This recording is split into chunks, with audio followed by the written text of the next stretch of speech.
আমি কত পথ মুজে এলাম, কিন্তু জাহাপনার সন্ধান আমি কোথাও পেলাম না। আই খোদা, আমার স্বামীকে কি আমি আর কোনোদিন খুঁজে পাবো না?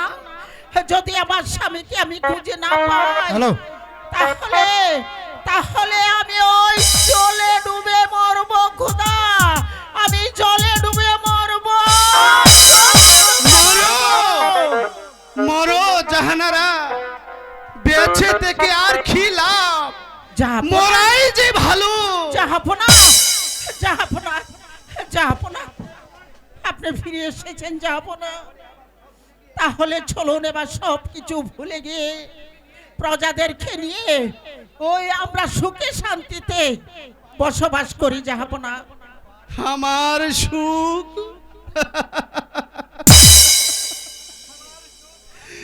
আমার সুখ শান্তি সব মুছে গেছে জাহানারা, সব মুছে গেছে। কেন, কি হয়েছে জাহাপনা? আপনি আমার কাছে খুলে বলুন, বলুন জাহাপনা। তুমি তা বুঝবে না, তুমি তুমি শুনলে তা সহ্য করতে পারবে না। কি হয়েছে জাহাপনা? আমাকে আপনি খুলে বলুন, আমি শুনবো। তাহলে শোনো, খুদার মেহেরবানিতে ও মনিবরের আশীর্বাদে আমরা পুত্র সন্তান লাভ করব। কিন্তু তার পরমায়ু মাত্র 12 দিন। না, আমি বিশ্বাস করি না। এই কথা আমি কেমন করে সহ্য করবো খোদা? শুধু তাই নয়, ওই 12 দিনের ছেলের সঙ্গে 12 বছরের কন্যার বিয়ে দিতে হবে, এবং বিয়ে রাত্রে 12 বছরের জন্য নির্বাসন দিতে হবে।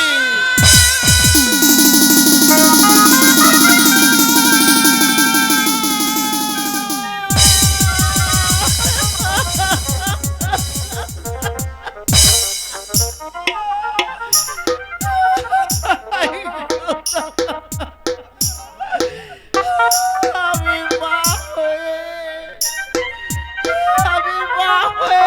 12 দিনের ছেলেকে বনে পাঠিয়ে দিয়ে আমি কেমন করে প্রাসাদে থাকবো খোদা? আমি কেমন করে প্রাসাদে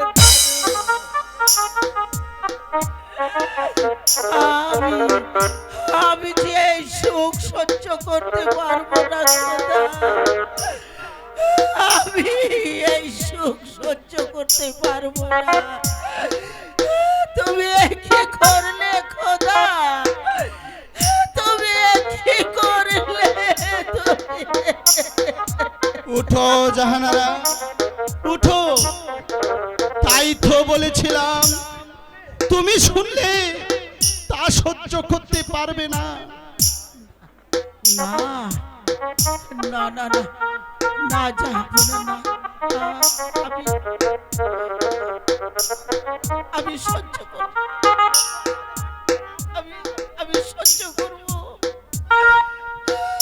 তবু তবু আমাদের আট করে নামটা, আমাদের আট করে নামটা, আমাদের আট করে নামটা মুছে যাক জাহাপনা। আমাদের আট করে নামটা মুছে যাক জাহানারা। এবার চলো, প্রজাদের কাছে এই সংবাদটা পৌঁছাতে হবে। হ্যাঁ, তাই চলুন জাহাপনা, তাই চলো।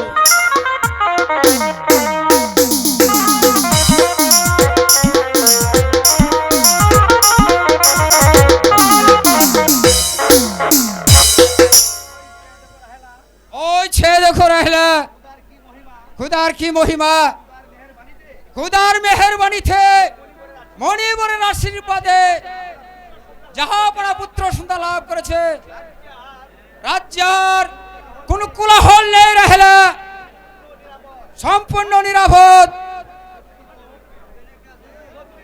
সত্যি তো, রাজ্যে আবার সুখ শান্তি ফিরে এসেছে জাহাপনা।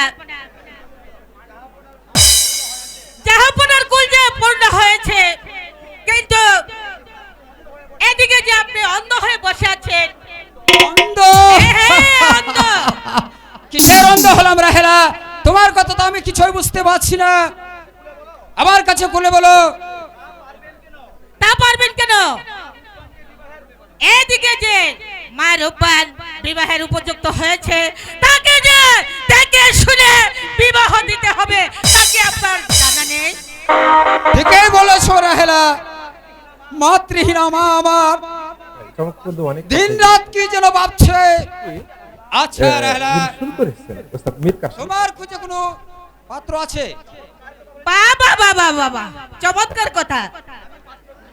আমি পাত্র খোঁজ করব, আর আপনি ঘরে খুঁজে বসে থাকবেন, তাই না?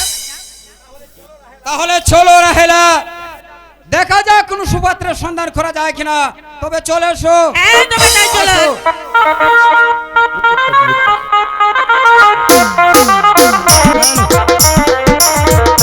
মিথ্যে হয়ে গেল আমার সকল আশা আকাঙ্ক্ষা, সব মিথ্যে হয়ে গেল। 12 বছরের কন্যার সন্ধান কোথাও খুঁজে পেলাম না। চারদিকে সৈনিক পাঠানো হয়েছে, সবাই মাথা নিচু করে প্রাসাদে ফিরে এসেছে। উজির সাহেব বন্দিগি যাহাবড়ে শত চেষ্টা করেও 12 বছরের কন্যার সন্ধান করতে পেলাম না। তবে কি আমার রহিমকে? না না না না না না, আমি আর ভাবতে পারছি না। আপনি বলুন উজির সাহেব, 12 বছরের কন্যা কার ঘরে রয়েছে? উজির সাহেব বলেন যাহাবড়ে, আমি দেখতে চাই 12 বছরের কন্যা কার ঘরে আছে। রাজ জ্যোতিষীকে দরবারে হাজির করুন। এই কে আছিস? আদেশ করুন, যাও পাঠিয়ে দে। যাও প্রহরী, রাজ জ্যোতিষীকে রাজ দরবারে পাঠিয়ে দে। যাও। যত আদেশ যাও আপনা।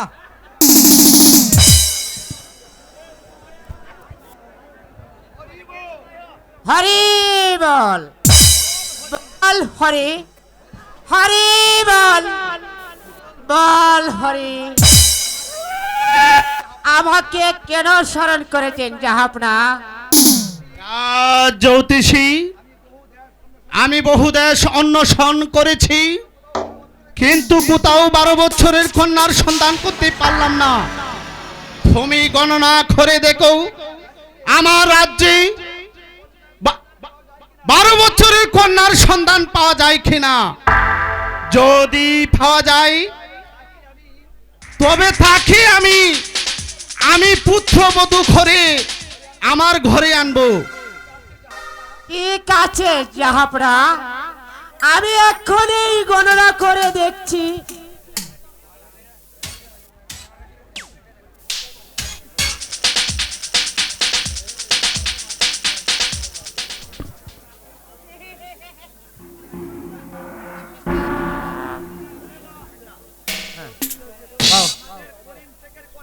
আমাদের করিম শেখের কন্যা সকিনার বয়স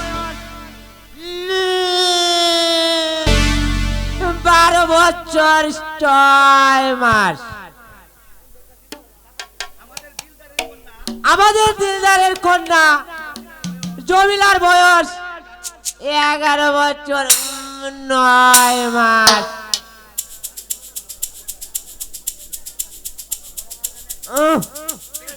পেয়েছি পেয়েছি হুজুর, একেবারে 12 বছরের কন্যার সন্ধান পেয়েছি। তাহলে বলো রাজ জ্যোতিষী, কোথায় আছে 12 বছরের কন্যা? জলদি করে বলো। বলতে যে আমার সাহস হচ্ছে না হুজুর, অবৈ দিলে আমি বলতে পারি। তুমি নির্ভয়ে বলতে পারো, আমি ওয়াদা করছি কেউ কোনো তোমার ক্ষতি করতে পারবে না।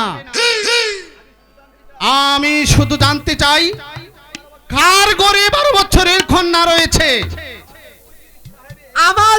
আমাদের হুজির সাহেবের কন্যা মা রূপবানের আগামী কাল হবে 12 সাল গণনা করে আমি পেয়েছি সন্তান।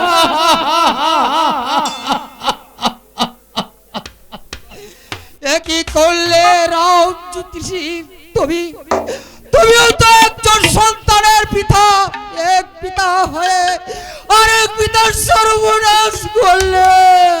এই নাও জ্যোতিষী, তোমার পুরস্কার। এবার তুমি আসতে পারো।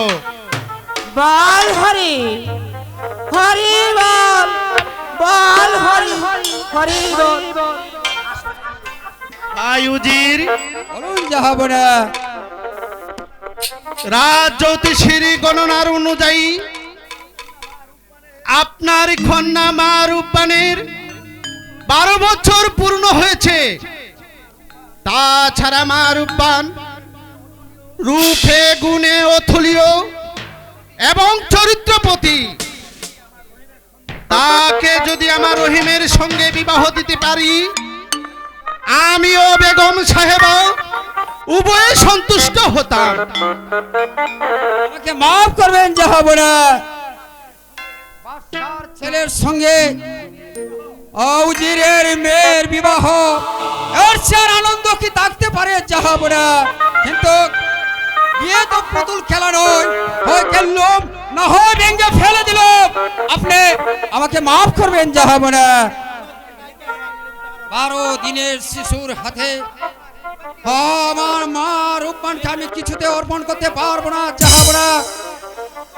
এ অসম্ভব কাজ। আয়ুজির, তুমি যদি মা রূপবানকে রহিমের সঙ্গে বিবাহ না দাও, তাহলে আমার রহিমকে জীবিত রাখা যাবে না। তাতে রাজ্যের অমঙ্গল হতে পারে। ও অমঙ্গল, তবু আমি পারবো না। পিতা হয়ে 12 দিনের ছেলের সঙ্গে 12 বৎসরের কন্যাকে আমি তুলে দিতে যাব না।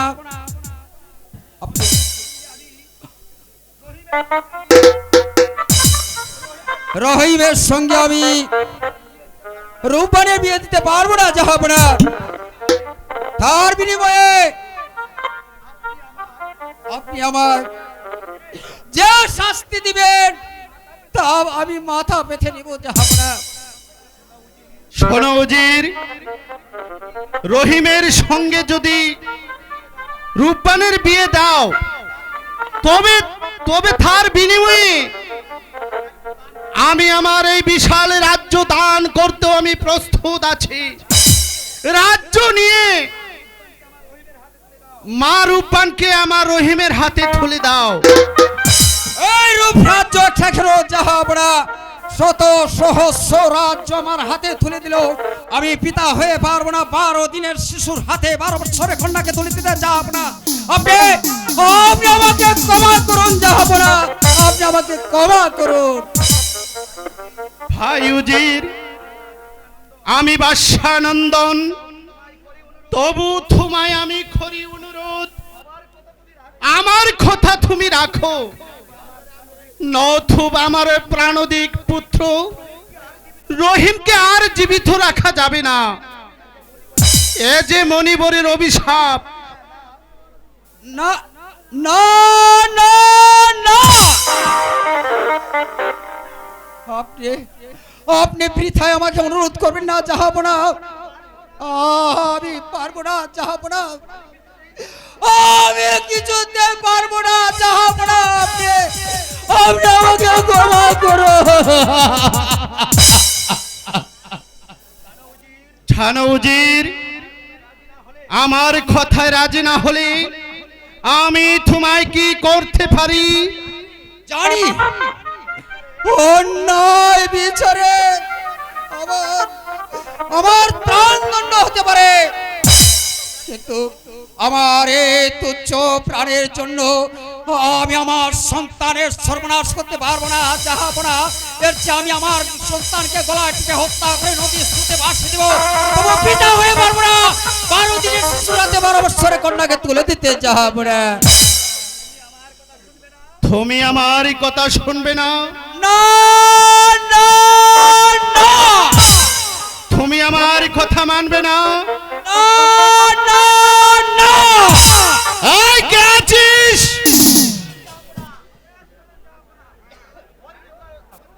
বন্দি খরাই অবাধ্য উজির খেয়ে তাই কচি যা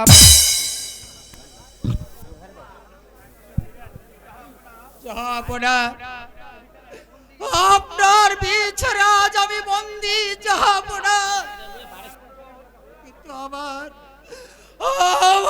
অনুরোধ জাহাপনা, আমার অনুরোধ মানে আমার মাকে যেন অন্য বেছে না নেওয়া হয় জাহাপনা। ন্যায় অন্যায়ের বিচারের মালিক আমি, তুমি নও উজির। এই নিয়ে যাও উজির খেয়ে। তাই কচি যাব না। চলে আসুন উজির সাহেব। দাঁড়াও প্রহরী, যাওয়ার সময় জাহাপনাকে কি কথা বলে যায়। আমি বহুদিন রাত এই ইয়াসপুর রাজ্যের প্রধান উজির ছিলাম জাহাপনা। আচার হলে আমি সবার আগে দাঁড়িয়েছি। যেখানে খাদ্যর প্রয়োজন সেখানে আমি খাদ্য দিয়েছি জাহাপনা। আর সন্তানের সুখের জন্য আজ আপনি আমাকে বন্দী করেছেন জাহাপনা। আপনি আরেকটি কথা স্মরণ রাখবেন জাহাপনা, এর জন্য যদি আমার মরতে হয় মরবো, প্রাণ দিতে হয় প্রাণ দেবো, তবু পিতা হয়ে পারবো না 12 দিনের শিশু রাতে 12 বছরের কন্যাকে আমি তুলে দিতে জাহাপনা, কিছুতে আমি পারবো না।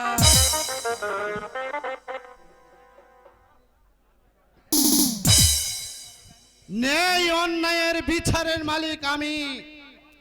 যেমন করি হোক রহিমের সঙ্গে রূপবানের বিয়ে দিতেই হবে, তা না হলে আমারও প্রাণদিক পুত্র রহিমকে আর জীবিত রাখা যাবে না।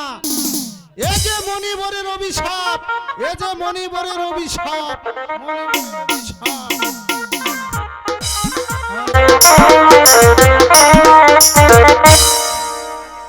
শুনো বোন রাহেলা, আমি শুনলাম তোমার মেয়ে মা রূপবানের নাকি 12 বছর পূর্ণ হয়েছে। তাকে যদি আমার রহিমের সঙ্গে বিয়ে দিতে, তাহলে আমিও তোমার বাচ্চা আমরা উভয়ে সন্তুষ্ট হতাম।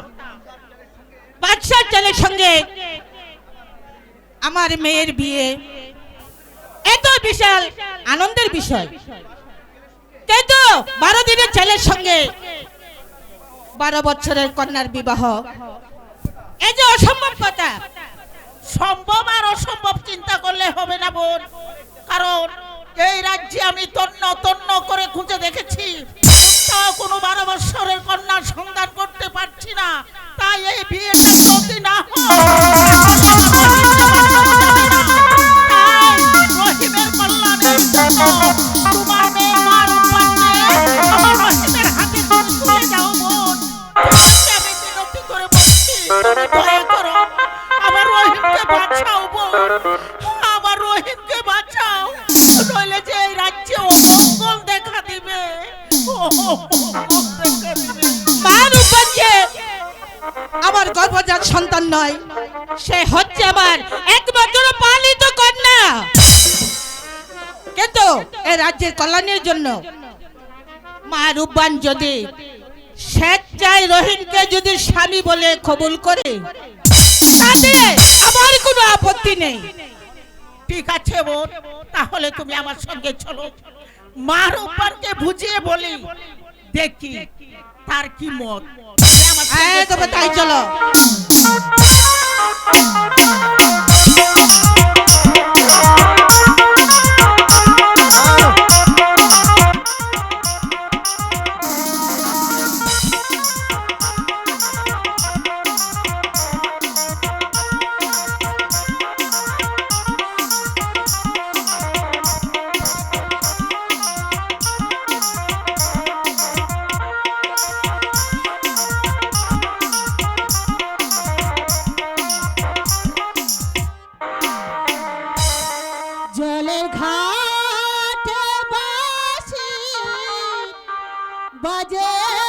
কমলা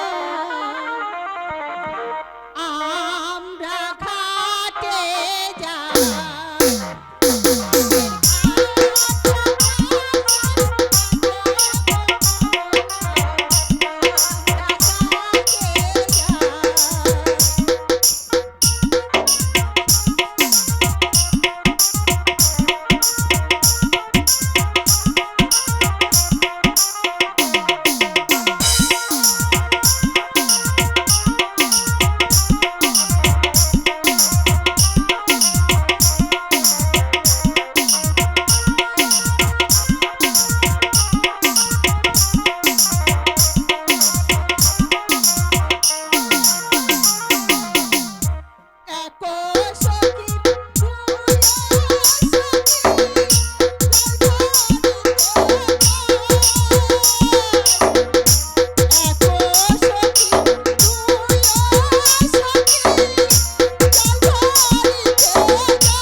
গোসল করে নি বহু দিনে পরে এলাম গো। ও সখী সানা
নদীর ঘাটে কেন এলে?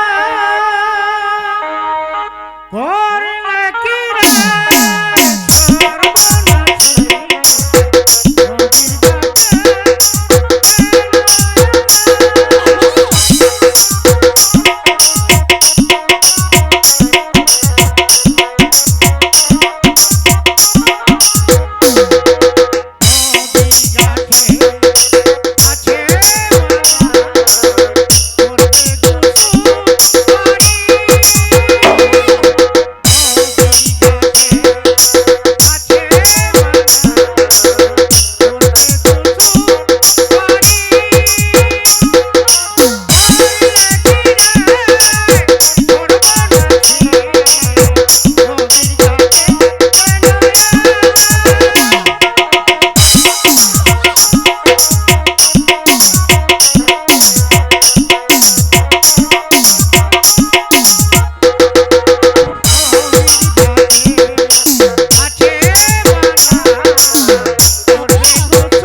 তুই কেন নদীর ঘাটে এলে জানিস মা?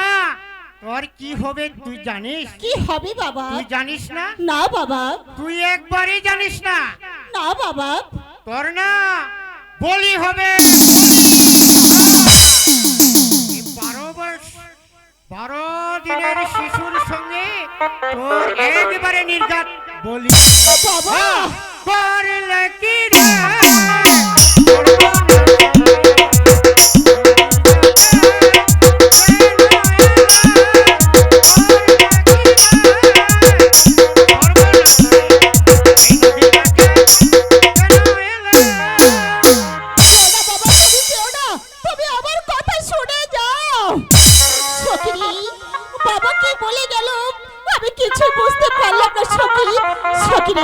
চলো এখনই আমরা প্রাসাদে গিয়ে দেখি কি হচ্ছে সেখানে।